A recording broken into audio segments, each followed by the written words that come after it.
મરને આવે ને ધનનો ઢગલો કરે મોટો, અને ભલે ને હોય મોટો ભૂપ, સંપત્તિ કે સત્તાના બળે કથા મળે એવું લખી નથી દીધું.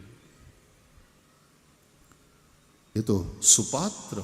દેવતાઓને ન મળ્યું આ કથામૃત, એની પાસે સત્તા છે, સંપત્તિ છે, છતાં અભક્તાંશ તાંશ્ચ વિજ્ઞાય ન દદૌ સ કથામૃતમ. શુકદેવજી એને કથા ન સંભળાવી. અને પૃથ્વીલોકનો આ મર્ત્યલોકનો એક રાજા જેને શ્રાપ થયો છે, એ સમ્રાટ પરીક્ષિત, એ ભક્તિ ભાવથી દીન ભાવથી ગંગાને કિનારે બેઠા છે, એને કથા સંભળાવી. કેમ? સુપાત્ર છે. માટે રસને જાણે છે શુકદેવ જોગી, અને કંઈક જાણે છે મેં તો નરસૈયો ભોગી. જેણે રે શ્રી કૃષ્ણ ચરણ રસ ચાખ્યો, એણે રે સંસારને મિથ્યા કરી નાખ્યો.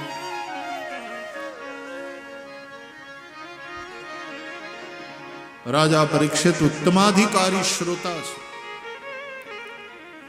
રાજા પરીક્ષિત કથા સાંભળે છે સ્વર્ગ સુખ માટે નહીં, આ પૃથ્વીના આ લોકના સુખને માટે પણ નહીં. એ તો મુક્તિ. ફરીથી કોઈ માના ગર્ભમાં આવવું ન પડે. મુક્તિ એને મળે મૃત્યુના ભયથી, મુક્તિ મળે સંસારના બધા દુઃખથી, મુક્તિ મળે અજ્ઞાન અને અભિમાનથી. મુક્તિ માટે પણ મારું સાંભળતા સાંભળતા એ મુક્તિ તો ક્યારે થઈ ગઈ ખબર પણ ન પડી, અને ભગવાનમાં ભક્તિ થઈ.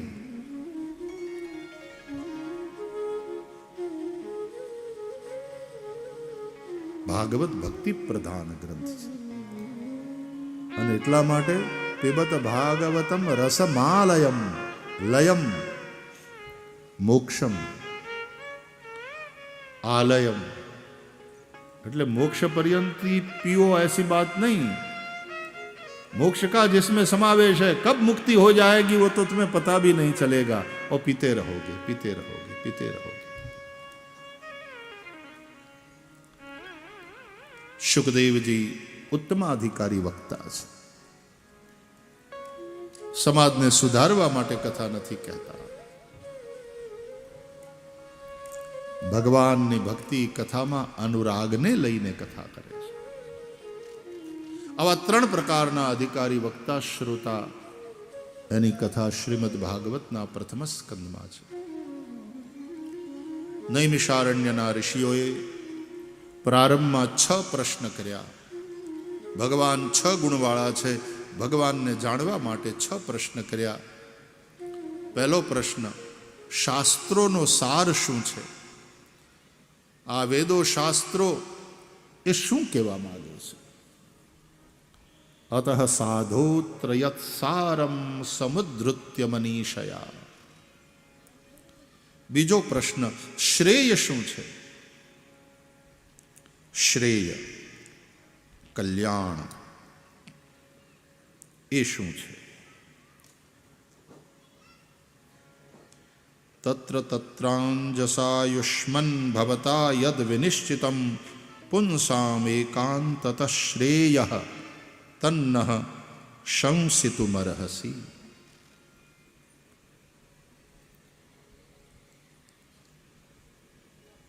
ત્રીજો પ્રશ્ન, એ શ્રેયનું સાધન શું છે? કઈ રીતે શ્રેય, કઈ રીતે મનુષ્યનું કલ્યાણ થાય? ચોથો પ્રશ્ન, ભગવાનના અવતારનું પ્રયોજન શું છે? ભગવાન શા માટે પ્રગટ થાય છે, ભગવાન શા માટે અવતાર લે છે. પાંચમો પ્રશ્ન, કેટલા અવતાર થયા, કયા કયા, અને એમણે શું લીલા કરી, અવતાર કાર્ય શું હતું. છઠ્ઠો અને અંતિમ પ્રશ્ન, ભગવાન જ્યારે સ્વધામ જાય ત્યારે ધર્મ કોને આશરે રહે છે. કૃષ્ણ પરમાત્મા સ્વધામ પધાર્યા પછી ધર્મ કમ શરણમ ગતઃ, ધર્મ કોના શરણે જઈને રહ્યો. એટલે કે અનવતાર દશામાં ધર્મનો આશ્રય શું, ધર્મ ક્યાં રહે.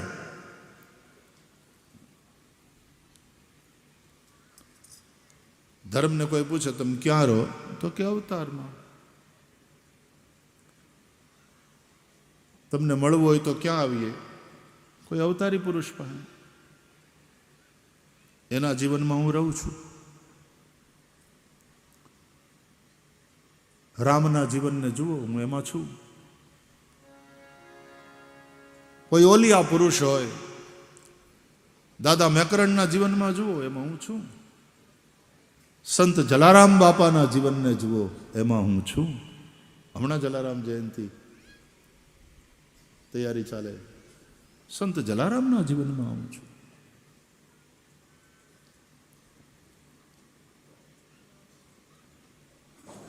આવા જે ઓલિયા પુરુષો છે ત્યાં હું રહું છું.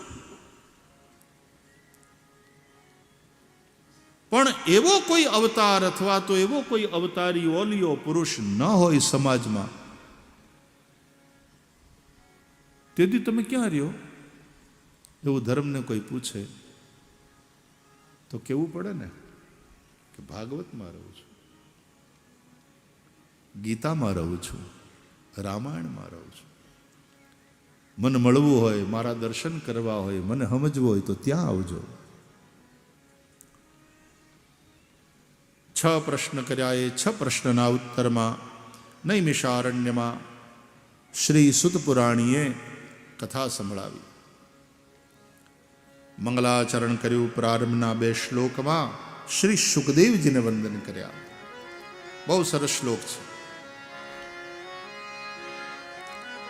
યમ પ્રવ્રજन्तમનુપેતમપેત કૃત્યમ દ્વૈપાયનો વિરહ કાતર આજુહાવ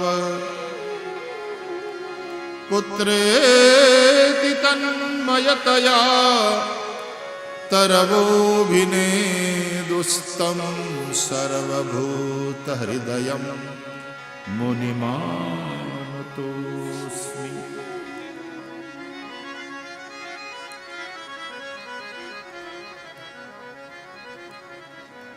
જન્મતાની સાથે જ સહજ વૈરાગ્યવાળા શ્રી સુખદેવ નાળ છેદનની સાથે તો નાળને ખભા પાસે નાખીને નીકળી ગયા.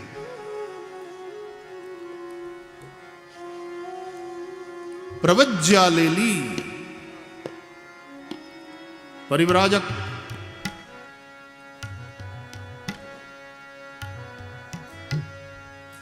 प्रव्रजन्तम, जिस दिशा में गए वहां से उसी दिशा से वापस न लौटने वाले. हाँ, एनी रिटर्न टिकट न हो. साधु चलता भला.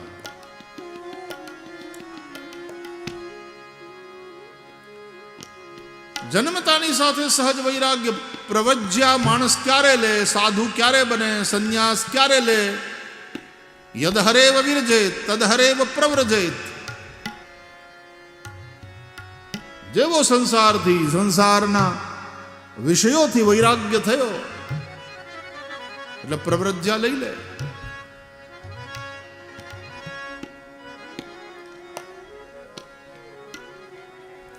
સુખદેવજી તો જન્મથી જ સહજ વૈરાગ્ય વાળા એટલે તરત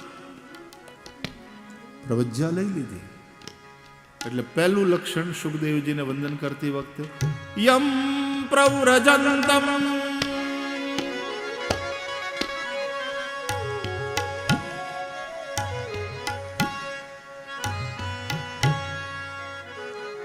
બીજી વાત કઈ અનુપેતમ, જેના હજી યજ્ઞોપવિત સંસ્કાર પણ નથી થયા.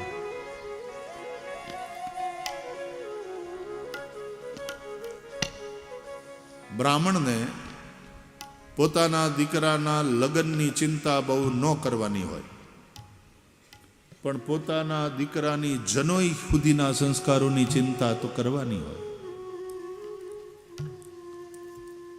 પછી લગ્ન કરવાનું એને મન થાય બરાબર, ન કરે તો બાપાને બહુ ચિંતા નહીં.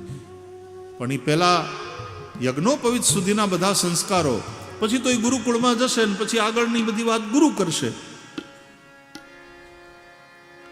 તો હજી તો આના કોઈ સંસ્કાર થયા નથી. યજ્ઞોપવિત પર્યંતના સંસ્કાર બાકી છે અને આ વયો જાય. બાપને એની ફિકર, એટલે વ્યાસ પાછળ દોડ્યા. ઉભો રે, ઉભો રે, ઉભો રે.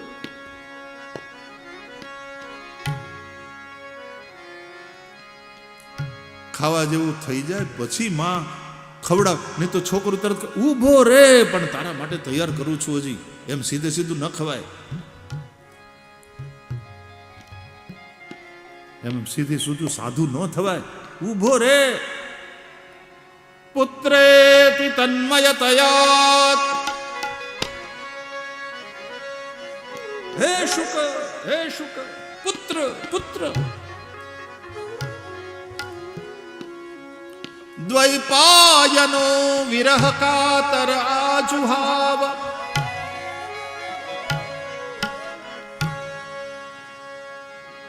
વિરહથી કાતર થઈ અને બોલી ઉઠ્યા,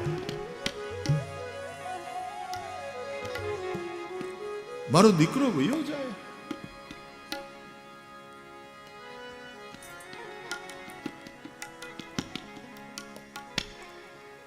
જાત કર્મ સંસ્કાર નહીં, પછી આગળના બધાય સંસ્કાર બાકી, અને એમને વયો જાય. પણ જરૂર નથી. કેમ? અપેત કૃત્યમ,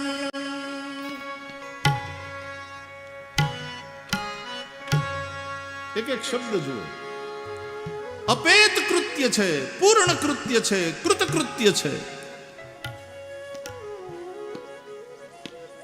કરવા જેવું બધું કરી ચૂકેલું. કે બાપા સંસ્કારની એને જરૂર પડે જેમાં વિકાર હોય. લાવો લુગડા ધોમ નાખી દો. અરે પણ ધોયેલા જ છે, ઇસ્ત્રી કરેલા તોય નાખી દો ને. અરે પણ હું કામ? ધોયેલું જ છે, ઇસ્ત્રી કરેલું જ છે, હું પહેરી લઉં પછી નાખીશ ધોવામાં. નહીં નહીં, ધોણમાં બેઠી છું ને તો હારવાર બધું ધોવાઈ જાય, પણ કારણ વગર. આ ધોયેલું જ છે, ઇસ્ત્રી કરેલું શર્ટ છે, સારું છે. તો સંસ્કારની જરૂર એને પડે જેમાં વિકાર હોય. જેમાં કોઈ વિકાર જ નથી એને સંસ્કારની શું જરૂર? સુખદેવજી એવા દિવ્ય મહાપુરુષ, એમાં કોઈ વિકાર જ નથી. અપેત કૃત્યમ,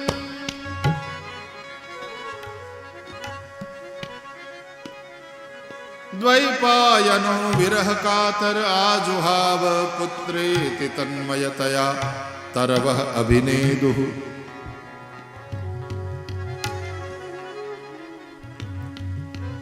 તો બાપાએ જ્યારે આમ હાથ કર્યો ને કે રોકાઈ જા, ઉભો રે, ત્યારે સુખદેવ કઈ ન બોલ્યા. પણ એના ભાવનો પડઘો ત્યાંના ઝાડવાઓએ પાડ્યો અને ઝાડવા ઝાડવા બોલી ઉઠ્યા જંગલના.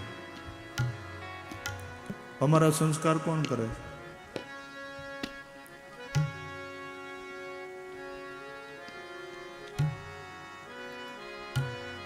અને અમારા ફળ અમે ખાતા નથી, જગતને દઈ દઈએ છીએ. એમ તમારું ફળ, આ તમારો દીકરો જગતનું કલ્યાણ કરશે. જવા દો. ત્યાગ જીવનમાં હોવો જોઈએ. ત્યાગનું બહુ મહત્વ આપણા ઉપનિષદોએ, શાસ્ત્રોએ ગાયું. ત્યાગે નહીં કે અમૃતત્વમાનશુઃ. ત્યાગથી જ આ અમૃતની પ્રાપ્તિ થાય છે. ભોગ તમને દુખી કરશે, રડાવશે. જીવનમાં ત્યાગની ભાવના રાખો. બે ભાઈઓની વચ્ચે ઝઘડા થાય, ત્યાગ. દેરાણી જેઠાણીની વચ્ચે કંઈક સંઘર્ષ થાય, ત્યાગ. હાહુ વચ્ચે કંઈક અણમનાવ થાય, ત્યાગ. આડોશી પાડોશીની વચ્ચે વાંધા પડે, ત્યાગ. એટલે કે જતું કરવાની ભાવના હશે.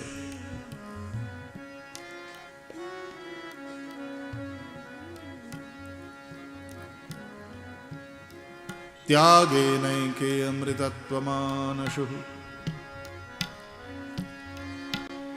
આપણે તો કથા કોકને ત્યાં ખેતર કોકનું, માંડવો કોકે નાખ્યો હોય અને પછી એમાં આગળ બેહવા માટે થઈને બાંધે કે આ જગ્યા મારી છે, હું રોજ અહીં બેહું છું. ઓલી કે પણ આજે હું આવીને પહેલાં બેસી ગઈ છે, તો અમે હવા નવને આવીને બેઠા તો તે શું થયું, હું અહીં 5 મિનિટ મોડા થયા, આ અમારી જગ્યા છે. એક જગ્યાએ તો કથામાં 2 ડોહીઓ બથો બથાવી હતી, બોલો, આગળ બેહવા માટે થઈ. હવે ખેતર કોકનું, માંડવો કોકે નાખ્યો, રૂપિયા કોકના, પણ તો એ જગ્યા માટે થઈને બથો બથાવી દોડ્યો.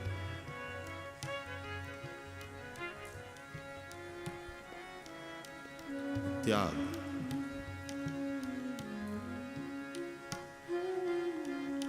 પછી એક ઠેકાણે અમારે ભટ્ટ બાપા કહેતા હતા કે અહીંયા આગળ આવો, થોડા લોકોને પાછળ બેહવાની જગ્યા નથી, તમે કોકને જગ્યા દેશો તો ઉપરવાળાને ઘેર તમારી જગ્યા થશે.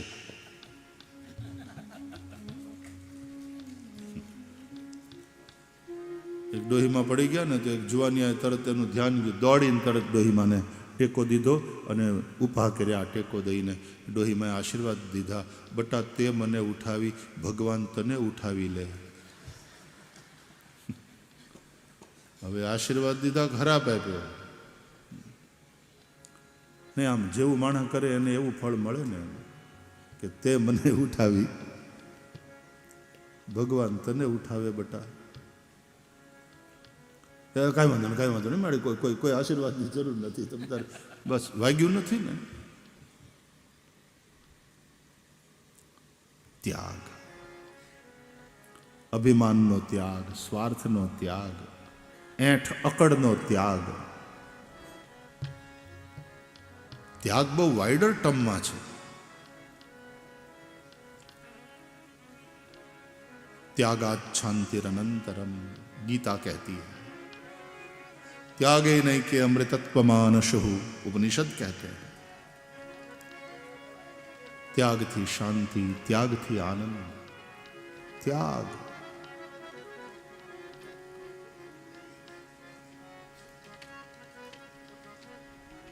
પછી આપણે શું થાય, ઘણી વાર આપણે ત્યાગી હોઈએ પણ 5 કરોડની બેંક બેલેન્સ બોલતી હોય.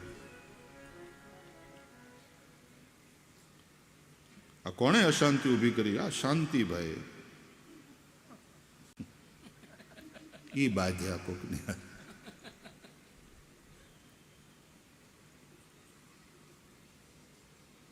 ત્યાગ.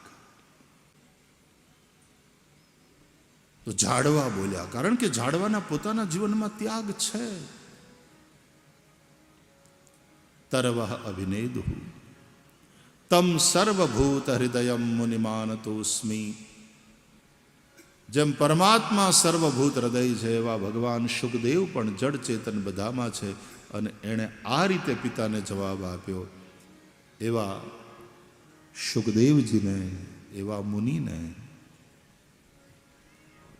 નમન. બીજા શ્લોકમાં શુકદેવજીને મુનિઓના ગુરુ કહીને નમન કર્યા. 2 શ્લોકમાં શુકદેવજીની વંદના છે. યસ્વાનુભાવમખિલ શ્રુતિસારમેકમધ્યાત્મદીપમતિતીતિર્ષતામ તમોંધમ સંસારિણામ કરુણયાઃ પુરાણ ગુહ્યમ તમ વ્યાસસૂનુમુપયામિ ગુરુમ મુનીનામ.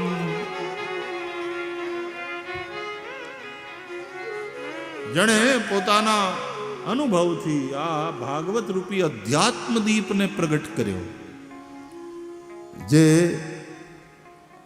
મતિમાં રહેલા અજ્ઞાનના અંધકારને દૂર કરનાર છે, એવા મુનિઓના પણ ગુરુ શુકદેવ. મુનિઓના પણ કેમ ગુરુ કે એણે કરુણાપૂર્વક પાછું સંભળાવ્યું આ ભાગવત. સંસારિણામ કરુણયા પુરાણ ગુહ્યમ. એમણે આ ગુહ્ય પુરાણ સંભળાવ્યું. નહીં તો મુનિ હોય ને તો એ મૌન હોય, મનનશીલ હોય અને ગુફાઓમાં બેસી અથવા તો એકાંતમાં રહીને ભજન કરતા હોય, પોતે પરબ્રહ્મના ચિંતનમાં ને એમાં મગ્ન, પોતાના આનંદમાં રહે. એ મુનિ છે. मुनिम निर्वैर शांत ऐसे होते हैं. निर्वैरम मुनिम शांतम. लेकिन इन्होंने तो भीड़ के बीच में बैठ करके उन संसारियों पर करुणा करते हुए जो मौन रहते थे उन्होंने मुखर होकर के सुनाया. संसारिणाम करुणया. ये करुणा પોતે જ બ્રહ્માનંદમાં મગન રહે એમ નહીં, પણ એ બ્રહ્માનંદ વહેંચે. નહીં તો ગુરુ એટલે આપણે ત્યાં એક શ્લોક છે ગુરુની વંદનાનો, એમાં પહેલો શબ્દ જ છે બ્રહ્માનંદમ પરમ સુખદમ કેવલમ જ્ઞાનમૂર્તિમ દ્વંદ્વાતીતમ ગગન સદૃશમ તત્વમસ્યાદિલક્ષ્યમ એકમ નિત્યમ વિમલમચલમ સર્વદેશાક્ષીભૂતમ ભાવાતીતમ ત્રિગુણરહિતમ સદ્ગુરુમ તમ નમામિ. બ્રહ્માનંદમ પરમ સુખદમ કેવલમ જ્ઞાનમૂર્તિમ.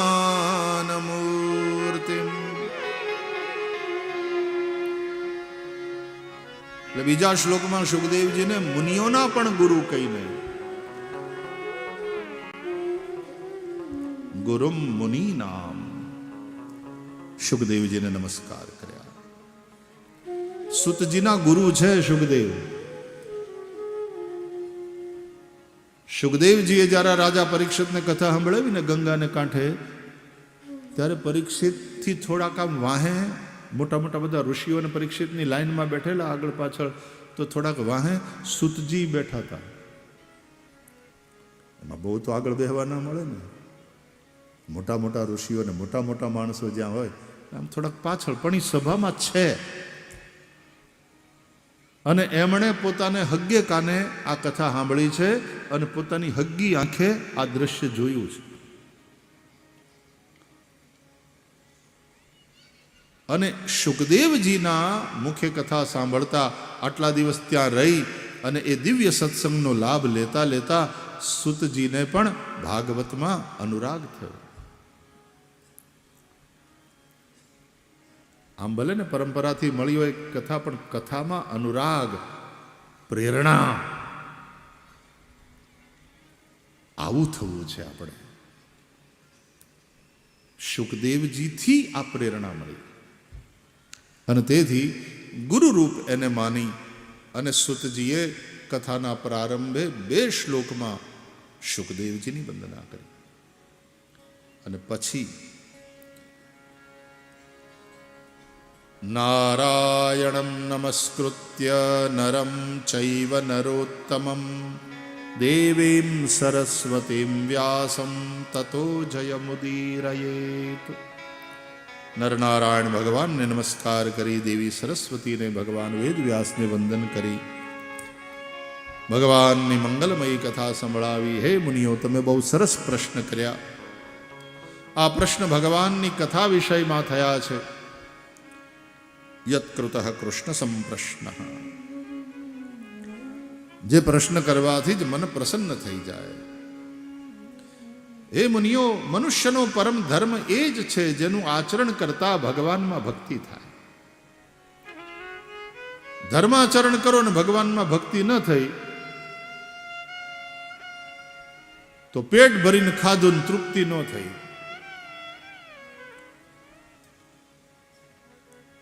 शरीर को पोषण मिला ही नहीं. वो कुछ लोग कहते हैं ना कि हम खाते तो बहुत है, हमारी खुराक हमारा आहार वो कम नहीं है, लेकिन पता नहीं खाया पिया लगता नहीं है. हिंदी भाषी आવું बोले કે ખાયા पिया लगते ખાધેલાનું લોહી થતું નથી, પાણી થઈ જાય. એમ ધર્માચરણ કરો અને જો ભગવાનમાં ભક્તિ ન થઈ, श्रम एव हि केवलम. भगवान में भक्ति करावे ए ज खरो धर्म. अने ए भक्ति थकी भगवान अवतरित थाय छे. शास्त्रों नो सार शुं? शास्त्रों शुं बतावे? धर्म. धर्म नो सार शुं? भक्ति.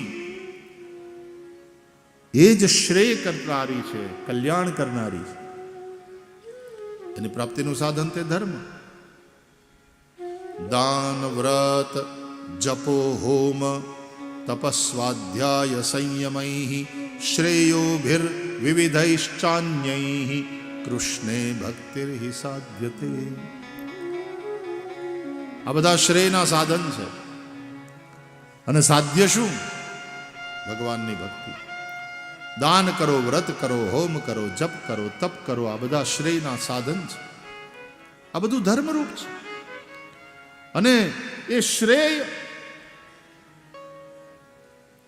એટલે કે ભક્તિ. કૃષ્ણે ભક્તિર્હિ સાધ્યતે.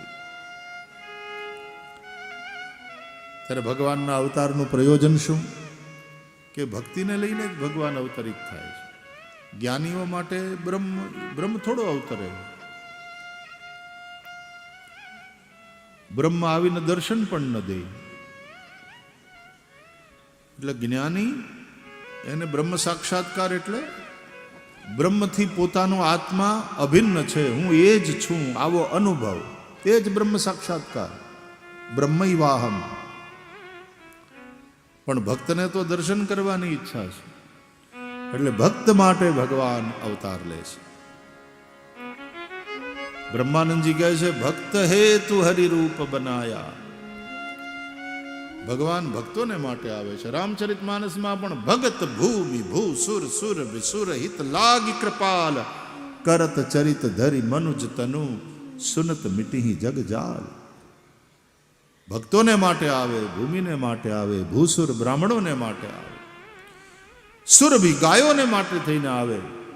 ભગત ભૂમિ ભૂસુર સુરભી और સુર દેવતાઓના કામને કરવા માટે થઈને ભગવાન આવે. અવતાર